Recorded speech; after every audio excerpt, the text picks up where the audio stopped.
Random House Audio presents A Secret Gift, How One Man's Kindness and a Trove of Letters Revealed the Hidden History of the Great Depression, by Ted Gupp. This is Mark Deakins.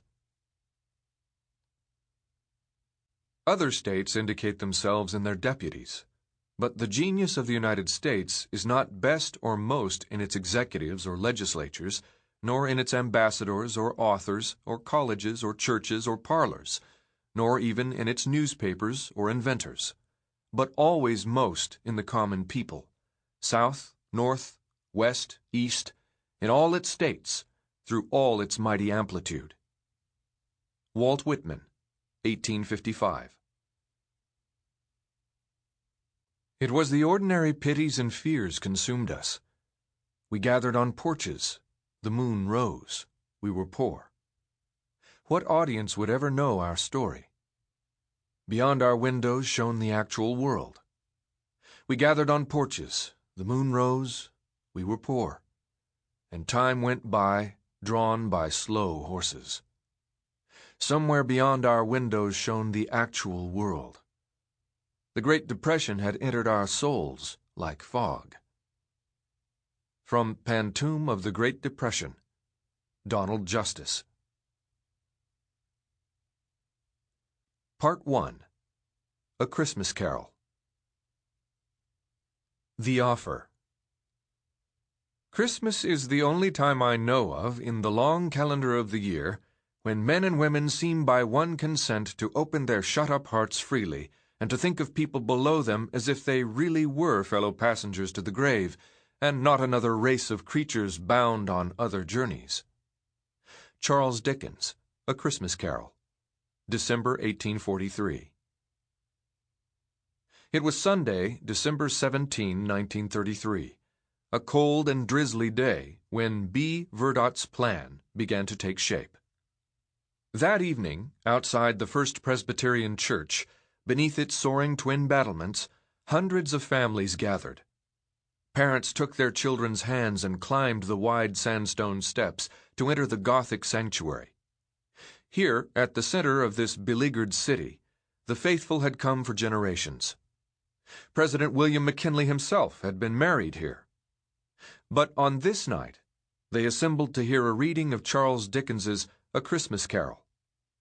It was a tradition of long standing, but during this bleak holiday season, it took on special meaning. Pressed shoulder to shoulder in the stiff-backed pews, they were drawn from every corner of the city.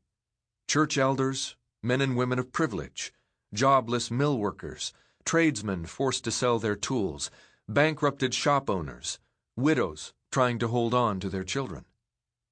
At the front of the sanctuary was a creche with the baby Jesus, and around it stunted pine trees festooned with tinsel and glistening ornaments.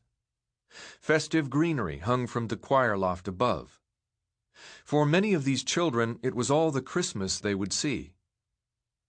They listened as Dr. Delbert G. Lean, professor of oratory from nearby Worcester College, read of the miserly Ebenezer Scrooge, of the ghosts that tormented him, and of a gift that transformed one poor family's Christmas. Only one who had lived such a life, who had lost his home, seen his father tossed in debtor's prison, and been pressed into factory labor as a child, as Dickens had, could understand what such a tale might mean to these congregants. Malnourished parishioners must have salivated to hear the words, "There never was such a goose," and fought back tears as Tiny Tim proclaimed, "God bless us, everyone." They, too, hungered for someone to bless them with a Christmas dinner, to lift them, if only for a moment, out of their misery. Then, one by one, they shuffled past the Reverend James Wilson Bean, steeling themselves against a frigid night and, for many, an empty cupboard. The pastor, too, returned to his home, which, like many, had grown accustomed to the soft knock of the hobos and the homeless, hoping that a walk needed shoveling or a step mending in exchange for a sandwich and a cup of coffee. Some members of the church's board would have been glad to be rid of Bean. His outspoken sympathies for the poor were fine, but at that moment the church could ill afford to think of anything but its own survival. Bean's pay had been cut. The benevolences, as the Fund for the Needy was called, had been slashed. Church accounts had been frozen with the failure of the dime savings bank in October 1931, forcing it to make do with the few dollars left in petty cash. Attendance was plummeting. Even among the stalwarts, some were losing faith in themselves, in one another, and in God. Christmas was a week away, but for many it meant just another day to get through. For 4 years, Canton's 105,000 citizens had been battered by the Great Depression. Around town, parents were using strips of tires to extend the life of worn-out shoes. The Union mission was bursting with the homeless, and scrawny children in patched coats were scavenging for coal along the B&O railroad tracks. Many of those lucky enough to still have homes had sold the furniture, beds and all, and huddled together on bare floors or sat on old orange crates. So it was around the country. And B. Virdot saw it all. Newspapers selling for 3 cents a copy were shared, family to family, and read by kerosene lamp. For many, electricity was a luxury as remote as a ride on the bus or a visit to the doctor. Children went to school on empty stomachs. Many would not learn the meaning of the word breakfast until years later. In back alleys, dogs and cats were left to fend for themselves and could be seen pawing through refuse for scraps.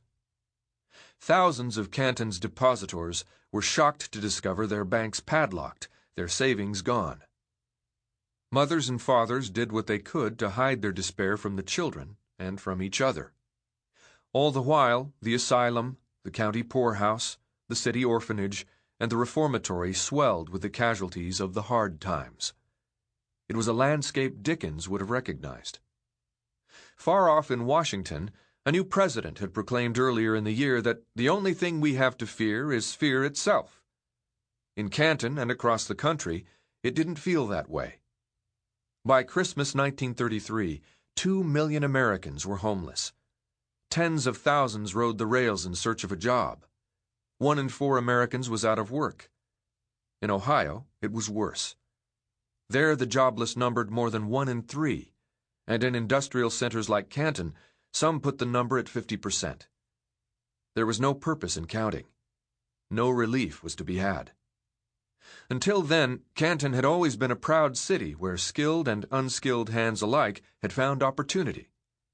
Its immigrant-rich labor pool, the centrality of its location, the convergence of railroads, and the richness of its mineral deposits had given rise to major industries like Hoover, Timken, Diebold, and Republic Steel.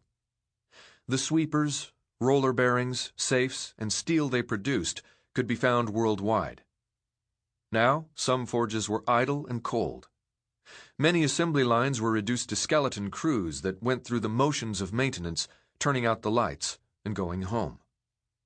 Like towns and cities across the land, Canton was sinking fast, mired in a systemic failure so pervasive that it bred more resignation than revolution.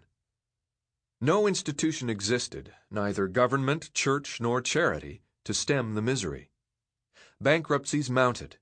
Families were evicted over and over and over again. To some in this city, notorious for graft and vice, by one count it had 108 brothels, outnumbering even its churches, it seemed that crime alone flourished. Dubbed Little Chicago, its corruption-fighting city editor had been gunned down by the mob 7 years before. His posthumous Pulitzer couldn't save the dying newspaper. That Christmas of 1933 was a time when consumption meant TB, not a shopping spree, and the stigma of the dole was as hard to face as hunger itself. Prohibition had ended 2 weeks earlier, but who could afford a drink? Nothing was thrown out, and a new product called Scotch tape helped mend the torn and tattered. The Lone Ranger premiered on radio, bringing a masked outsider to the rescue of communities unable to save themselves. Even the weather had turned against them. That Friday, 2 days before the Deakins reading, a freakish storm had pummeled Canton. Its torrential rains set a record, and its lightning and thunder filled the December skies with an anger rarely seen so late in the year. "Do you think we will get out of this depression just because we got out of all the others?" asked humorist Will Rogers. "Lots of folks drown that's been in the water before." No one understood the hard times better than Mr. B. Virdot. Sample complete. Ready to continue?